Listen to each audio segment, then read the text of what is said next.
नमस्कार दोस्तों, स्वागत है आपका स्टॉक युक्ति चैनल पे। और इस वीडियो में हम बात करने जा रहे हैं कोफोर्ज नाम की एक आईटी कंपनी से रिलेटेड।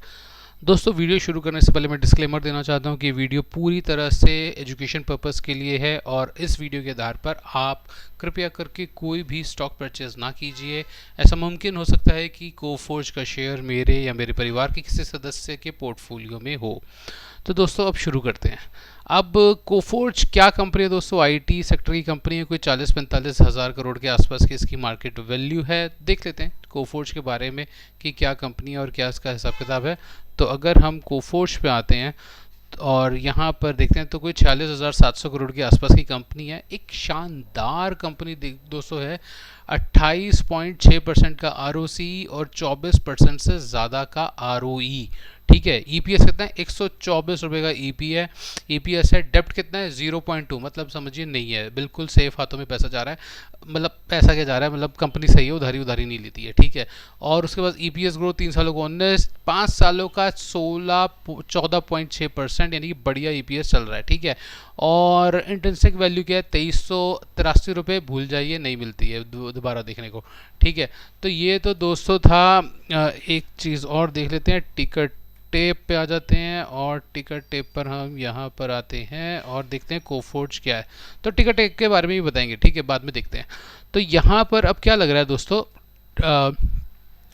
कोफोर्ज के रिगार्डिंग यहाँ पर ठीक ठाक लग रहा है सब। अच्छा, 124 का ईपीएस है और एक साल का पी कितना आ रहा है? 1 ईयर का पी का मीडियम आता है 47.6। 50 भी मानते हैं तो 124 का मतलब हो जाता है इंटू 50, 12, 6,000 के आसपास। तो 6,000 से कम, यानी कितना? 3,324। तो यानी कि मोटा मोटा 5900 के आसपास, राइट? 5900 के आसपास, 5900, 5920, 30, 50 के आसपास इसका ईपीएस बनता है, फेयर वैल्यू बनती है। ठीक है, बट 5900 के आसपास 7,000 का प्राइस आ चुका। अब चार्ट को देखेंगे, चार्ट को देखते हैं, बट चार्ट को देखने से पहले जरा समझ लो कंपनी है क्या, बैलेंस शीट क्या है। बहुत बेहतर कंपनी है। अच्छा दोस्तों, पहले मैं आपको बताना चाहता हूँ कि सौभाग्यवश मैं भी इस कंपनी में काम कर चुका हूँ। 2015 के आसपास मैंने ये कंपनी छोड़ी थी। ठीक है, मैं आईटी क्षेत्र से ही बिलोंग करता हूँ और 2015 के आसपास मैंने ये कंपनी छोड़ी थी और काफ़ी अच्छी कंपनी है, काम करने में बड़ा मज़ा आया था। बहुत अच्छी कंपनी है, बहुत कुछ सीखा मैंने इस कंपनी में। उन दिनों ये कंपनी कोफोर्ज नहीं कहला के NIIT टेक्नोलॉजीज़ कहलाती थी। तो ग्रेटर नोएडा में इसका कैंपस है और इस कंपनी में मैं अच्छी तरीके से काम किए काफ़ी अच्छे समय। ठीक है, और काफ़ी अच्छा एक प्रोजेक्ट था, उसमें हम काम करते थे, बड़े अच्छे उन दिनों की बात है ये। ठीक है, तो खैर जो भी है, तो फिलहाल के लिए ये हमारी आईटी कंपनी है। और बैलेंस शीट के अगर हम देखें तो प्रमोटर होल्डिंग्स अगर देखें दोस्तों, अच्छा बैलेंस शीट देखते हैं प्रमोटर होल्डिंग से पहले। तो बैलेंस शीट अगर हम देखें तो रिजर्व्स जो है वो 3500 करोड़ के बढ़ ही रहे हैं, और क्या चाहिए होता है? बोरोइंग है नहीं, फिक्स एसेट्स बढ़ रही हैं, और क्या चाहिए होता है? CWIP कोई बनती नहीं है क्योंकि बिल्डिंग बन गई, लैपटॉप्स खरीद लिए, और क्या करना है, हो गया काम खत्म। इतना बड़ा कैंपस है 200 ग्रेटर नोएडा में। यू कैन नॉट इवन, मतलब it's a huge campus, right? IT companies का वैसे भी बड़ा ह्यूज कैंपस होता है, बहुत बड़े बड़े कैंपस होते हैं।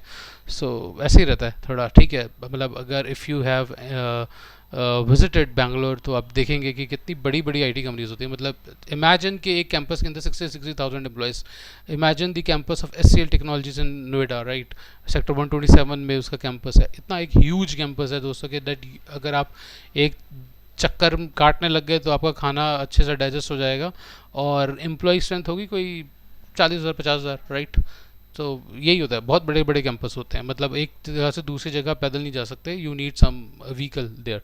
ठीक है, हालांकि जाते हैं पैदल, बट ज़्यादा बिल्ड पूरा कैंपस पैदल नहीं घूम सकते आप। सेम ऐसा ही NIT टेक्नोलॉजीज़ का भी है, बहुत अच्छा कैंपस है, बहुत बड़ा कैंपस है। तो यहाँ पे क्या, रिजर्व्स कंपनी के बहुत अच्छे हो चुके हैं, CWIP कंपनी की अच्छी खासी, कोई मतलब नहीं बैठता, बोरोइंग है नहीं, तो सब ठीक ठाक है। ठीक है, अब उसके बाद हम आते हैं इन्वेस्टर्स पर। जब इन्वेस्टर्स पर आते हैं दोस्तों तो देखते हैं कि जो हमारे इन्वेस्टर्स थे वो तो शून्य है, ज़ीरो हो गए वो तो। और FIDS के पास आ गई तो क्या है, मतलब कंपनी ज़ीरो है क्या? नील बेटा सन्नाटा है? तो ऐसा नहीं होता दोस्तों। क्यों नहीं होता, देखते हैं ज़रा।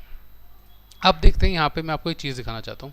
मैं यहाँ पे स्क्रीनर्स पे जाता हूँ, क्रिएट न्यू स्क्रीनर करता हूँ, यहाँ पे देखता हूँ प्रमोटर होल्डिंग लेस देन 20% कर लेते हैं, ठीक है। प्रमोटर होल्डिंग लेस देन 20%, ऐसी कैसी कितनी कंपनी है जिनकी प्रमोटर होल्डिंग 20% से भी कम है, यानी कि किसी भी हाल में प्रमोटर का तो हैंड ही नहीं है। 20% भी क्या, 10% करूँ, चलो 20% ही देख लेते हैं। तो अब हम क्या करते हैं, ये आ रही हैं ये घटिया कंपनी, घटिया घटिया तो हम कौन होते कहने वाले, मगर अब देखते हैं क्या है मार्केटिंग कैपिटल के हिसाब से इसको करते हैं। अरे ये क्या हुआ, प्रमोटर होल्डिंग देख रहे हैं यहाँ पे, promoter holding percentage, HDFC bank 0% promoters, ICICI bank 0% promoter, Infosys के प्रमोटर के पास जो नारायण मूर्ति साहब हैं हमारे, उनके पास सिर्फ 14% के आसपास ही शेयर है। ITC में प्रमोटर है ही नहीं, लार्सन एंड ट्रूबो में प्रमोटर नहीं है। एक्सिस बैंक 10% से कम, M&M आनंद महिंद्रा जी 20% से कम, जोमेटो 0%, इंडसइंड बैंक कितना बढ़िया बैंक है, कहाँ 15.79%, सुजुलोन 13.27%, PB फिनटेक राइट, पॉलिसी बाजार 0%, yes bank, Coforge, federal bank 197, Paytm 0% right. तो क्या है ये प्रमोटर होल्डिंग, जीरो होने से क्या कंपनी खराब होगी, नहीं, कंपनी का मैनेजमेंट मेरे हिसाब से तो और बेटर हो जाता है, ज़्यादा प्रोफेशनल हाथों में कंपनी चली जाती है, कोई भाई बंदूगिरी नहीं चलती फिर ऐसी कंपनीज में, ठीक है। तो ये होता है प्रमोटर होल्डिंग जीरो के इफेक्ट्स अगर अच्छी कंपनी में हो रहा है। अब देखिए यही अगर हम प्रमोटर होल्डिंग कर देते हैं मार्केट कैप जीरो, अब कौन जाता है यार, सागर सोया क्या है ये, सिलिकॉन वैली क्या है ये, कितने लाख की है, 39 लाख की कंपनी नहीं 40 लाख की, 7 लाख रुपए की कंपनी है, उनका शेयर है मार्केट में, मतलब गजब बात है, ठीक है। और 2 रुपये का चल रहा है और 200 DM में 17 रुपये का, मतलब कुछ भी हो रहा होता है, नहीं ये मतलब 60 लाख रुपए की कंपनी है ये। तो यहाँ पर प्रमोटर होल्डिंग ज़ीरो या सबसे कम भी कोई मतलब नहीं। अब ये देखिए गीतांजलि कुछ कोई कंपनी होगी 1,79,000 रुपये की, ठीक है, P 179 का मिल भी गया, ये भी मतलब गजब ही हो रहा है ये भी, नहीं ठीक है। तो हम इन कंपनीज की बात नहीं कर रहे, we are talking about a genuine companies. ये मतलब कोफोर जैसी कंपनी रातों रात नहीं बनती, मेहनत, पसीना, पैसा, विजन, ये पानी की तरह बहाया जाता है ना। इनके क्लाइंट्स हैं, मतलब आप सोचिए कि एक एमिनेंट क्लाइंट्स को ये सर्व कर रहे हैं, ये एक बहुत सीरियस काम कर रहे हैं, they are not just doing the call centre work, बहुत सीरियस काम हो रहा है इनके पास, बेहतरीन क्लाइंट्स हैं। एयरपोर्ट मतलब अब मैं क्या नाम नहीं लेना चाहता कि क्या क्लाइंट्स है क्या नहीं है, मगर आप समझ लीजिए कि एक अच्छा काम कोफोर्ज कर रही है, काफ़ी सीरियस वर्क कर रही है कोफोर्ज राइट। तो ये छोटी मोटी चीज़ नहीं है। CDSL कितने परसेंट प्रमोटर होल्डिंग है, 15% से कम। दिल्ली वेलीर promoter holding 0.00%, sorry. BSC 0%, Max Financials 6% के आसपास। तो ये छोटी कंपनियां नहीं है दोस्तों। MCX सॉरी, है ना। तो यहाँ पर प्रमोटर होल्डिंग का ठीक है, माल बेचे चले गए, सीरियस इशू है, कंसर्न्स हैं थोड़े बहुत कि क्या फ़र्क पड़ता है, प्रमोटर तो नहीं है, बट नहीं, जिनके पास फर्क पड़ता है उनके पैसे तो लगे हैं ना। अगर हम यहाँ पे देखेंगे FIS के जो 4% की होल्डिंग तो लेकर बैठे हैं ना ये स्मॉल कैप, अब 46,000 करोड़ की 4% की holding, it's a good amount, नहीं तो मतलब कुछ भी हो सकता है, और जो भी होगा हमें अब क्या कह सकते हैं, DIIs ही होंगे नहीं तो, है ना। तो अब यहाँ पे असली प्रमोटर कौन है we don't know, but Life Insurance of India ने इसमें पैसे तो लगा रखे हैं 5%, है ना। SBI लार्ज कैप और मिड कैप फंड्स ने भी 4% पैसे तो लगा रखे हैं। तो ये बात होती है, ठीक है। तो अब यहाँ पर देखते हैं कि क्या इसके चार्ट कहते हैं। दोस्तों चार्ट को बताने से पहले मैं दोबारा कहना चाहता हूँ, मेरी इस वीडियो के आधार पे सेल परचेस मत कीजिए। अब क्या ये खरीदने का सही समय है कोफोर्ज को? जी नहीं, बिल्कुल भी नहीं। क्या डिप पर खरीदना चाहिए? जी हाँ, बिल्कुल खरीदना चाहिए। देखते हैं दोस्तों, ये जो ब्लू लाइन देख रहे हैं ना आप, ये ब्लू लाइन के आसपास आएगी और मेरे ख्याल से ये आपको मौका देगा ब्लू लाइन के आसपास, यानी कि 6200 की रेंज के आसपास आएगी। तो एक मौका होगा, ज़रूरी नहीं खरीदना है, नहीं खरीदना, इस समय आकर हम एक वीडियो बनाने की कोशिश करेंगे। इस समय आने देखी जाएगी, स्टडी की जाएगी, लेना चाहिए नहीं लेना चाहिए। एक जेन्युइन रेट मेरे को क्या लगता है फेयर वैल्यू के आसपास, वो है 58। अच्छा, ये वीडियो मेरा जो माइंडसेट है इस टाइम कोफोर्ज को लेके, ये लॉन्ग टर्म का है। ये शॉर्ट टर्म के माइंडसेट में सोच ही नहीं पा रहा हूँ इस कंपनी के रिगार्डिंग, ठीक है। तो मेरा माइंडसेट थोड़ा लॉन्ग टर्म का है कोफोर्ज के रिगार्डिंग। तो ये एक इसका फेयर वैल्यू जोन है, इस जोन पर आगे तो बढ़िया, और उससे नीचे आती रहेगी तो दोस्तों ये तो एक्यूमुलेशन जोन भी आएगी ना, फिर तो खरीदेंगे। मगर अब देखते हैं कि क्या है क्या कंपनी। तो अगर मैं इसको 6 महीने का एक एक लगा लूँ, तो अब देखिए लॉन्ग टर्म में तो दोस्तों ये पैसे की बाहर है, मतलब नहीं, मतलब मैं ये कह रहा हूँ कि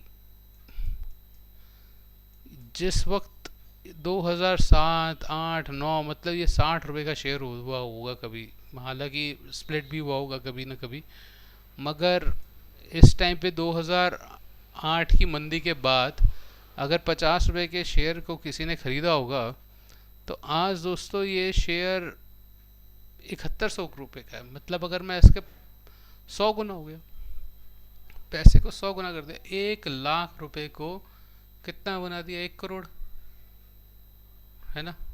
1 लाख रुपए को 1 करोड़ बना दिया, तो ठीक है, बढ़िया इन्वेस्टमेंट है, और क्या चाहिए। ठीक है, तो एक अच्छी सिक्के बंद कंपनी है, अच्छा काम कर रहे हैं, आईटी क्षेत्र की कंपनी है, और बढ़िया ये जानते हैं कि what they are doing, right. तो अच्छा, इसमें देखते हैं टिकर टेप पे कोफोर्ज के रिगार्डिंग क्या बात होती है। तो दोस्तों टिकर टेप की कोई भी एडवर्टाइजमेंट नहीं है, मैं कोई एडवर्टाइजमेंट नहीं कर रहा हूँ टिकर टेप की, ये सिर्फ और सिर्फ टिकर टेप के टिकर टेप के जो हमारे, अच्छा अब तो माफ़ कीजिए मैं नहीं दिखा सकता हूँ, एक अगली वीडियो बनाऊंगा। अच्छा चलिए रुकिए, मैं वीडियो को पॉज करता हूँ और उसके बाद फिर दोबारा वीडियो बनाता हूँ, ठीक है, 2 मिनट रुकिए आप। हाँ जी दोस्तों, तो अब फॉरकास्ट देखते हैं कोफोर्ज का। तो कोफोर्ज के प्राइस का जो फॉरकास्ट आ रहा है हमारे पास, हाई एंड का आ रहा है 8100 और लोअर एंड का आ रहा है 4400। जो नहीं आता भूल जाइए, और आ गया तो मैं तो खरीदूंगा, एक्यूमुलेट करूंगा। मीडियन आ सकता है, नहीं भी आ सकता, ये तो हमारा टारगेट जोन के अंदर ही, और करंट प्राइस 7000 के आसपास आ रहा है, ठीक है। तो 8100 का ये हायर एंड तक जा सकता है, ठीक है। मगर और कितने फाइनेंशियल्स ने इसमें रिकमेंडेशन दी है, 63%, 27 से 63% ने इसको बोला है अच्छा एंट्री पॉइंट ख़राब है। हमने भी बोला आपको एंट्री पॉइंट ख़राब है, ठीक है। प्रॉफिटेबिलिटी बढ़िया है, ग्रोथ नहीं है, वैल्यूएशन बहुत हाई है, परफॉर्मेंस लो है, ठीक है। तो समय नहीं है ना अभी खरीदेगा, ऊपर जाके फंसना थोड़ी ना इसमें। तो दोस्तों ये केस है, 6 महीने का अगर हम देखें तो 1900 रुपये तो मिलता नहीं है। अगर महीने की कैंडल लगा देते हैं, एक काम करते हैं रुकिए, और इस रेट पर आ गया ना दोस्तों 5000 पर, छोड़िएगा मत, अच्छी कंपनी है और इसको एक्यूमुलेट करना चाहिए। इस कंपनी को एक्यूमुलेट नहीं करोगे तो और किसको करोगे, ठीक है। दूसरी, और अगर आईटी क्षेत्र की अगर मैं एक और कंपनी बोलूँ तो मेरे को परसिस्टेंट बहुत अच्छी लगती है। आप इसे करस्पॉन्डिंगली इसको भी थोड़ा देख सकते हैं, ये अच्छी ग्रोथ देती है हर बार, कोफोर्ज से ज़्यादा बेटर है। और एक कंपनी और मैं आपको बोलूँगा जिसको, जो वाकई सीरियस काम कर रही है, अच्छा काम कर रही है, और वो है सक्सॉफ्ट, ठीक है। इसको भी आप देख सकते हैं, टेस्टिंग के क्षेत्र में बहुत अच्छी कंपनी है, तो इस कंपनी को भी देखा जा सकता है, ठीक है, CIT के उसमें। और